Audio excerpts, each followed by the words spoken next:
Hey, I'm David Lee Brush, PAL Team Leader with MoWeep, and I wanted to give you a quick update about the busy week Missouri elected leaders had while snowed in the capital city. There wasn't very much action in House committees this week. The Elementary and Secondary Education Committee heard Senate Bill 744, Baker's Parents' Bill of Rights bill that had been previously postponed. Thank you for everyone who submitted testimony. There's a pile of it. And it isn't on the agenda for this week to be voted out yet. The Senate Education Committee agenda was packed on Tuesday, however. In executive session, they voted out Senate Bill 115, the Broad Education Bill from Bratton, 160, the Belief-Based Organizations and Leadership Bill from Hudson, and Senate Bill 68, the phone ban from Henderson. This one out without the ELL language, and we're working on finding out why it wasn't added and getting it added on the floor as an amendment. New bills were heard in that committee as well. Senate Bill 53 from Schroer and 195 from Bratton are tax credit bills for educational expenses for folks who are already eligible for ESAs. This would max out the student adequacy target for pupils in that district. SJR 6 from Bratton is a Parents' Bill of Rights concept that would be put on the ballot for inclusion in the Missouri Constitution. No one came to support this bill. It was a bad idea as a bill last week, especially the divisive concepts part, so why would we want to ensconce it in the Constitution? Senate Bill 212 from Fitzwater is a bathroom bill discriminating against transgender students. Promo came out in force. Folks from West Plains braved the roads and made it to Jeff City to be heard along with others testifying in opposition. There was no one in support of this bill either.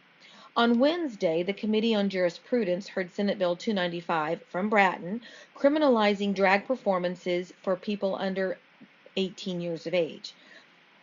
Among the opposition, again, there was no support, were performers, educators, community theater leadership, and organizations from all over the state explaining once again that drag is not inherently sexual nor prurient, and that parents should have the right to be able to determine what their children see. We were unable to travel to Jefferson City because of the weather, so we answered our own calls to action. Thank you to everyone who answered them as well. It really makes a difference.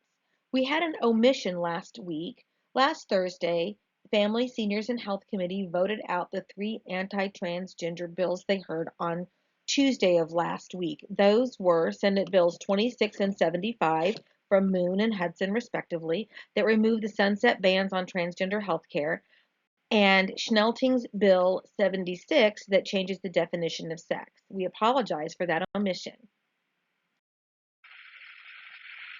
We are seeing more and more floor action in both chambers.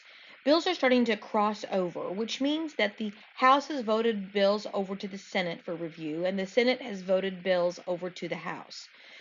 House Bill 742's Representative Baker's elimination of DEI got voted over to the Senate along party lines on Thursday morning, with 2 Democrats and 2 Republicans absent. This is sometimes a legitimate absence, but can also be a way to avoid voting on something that would force you to break with party lines.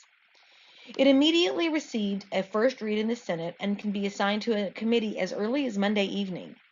The Senate sent Senate Committee Substitute for Senate Bill 49 and 118 from Representative Lewis is the chaplaincy bill to the House. This bill was amended on the floor with a few guardrails, but not many, and they were regarding chaplain qualifications and allowing only chaplains who hold teaching certificates to teach classes. It will likely be assigned to committee early next week. What else is coming up this week?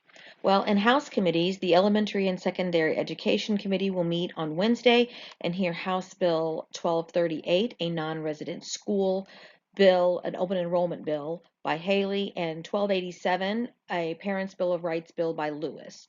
The Legislative Oversight Committee has 711 on its agenda, and once it is voted out, that will go to the floor. That is the open enrollment bill from Pollitt.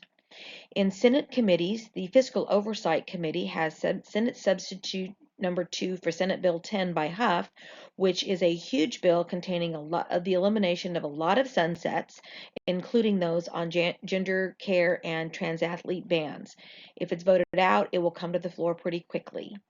The Senate Education Committee doesn't have anything on its agenda as of this update except executing out the bills we've already talked about that they heard this week.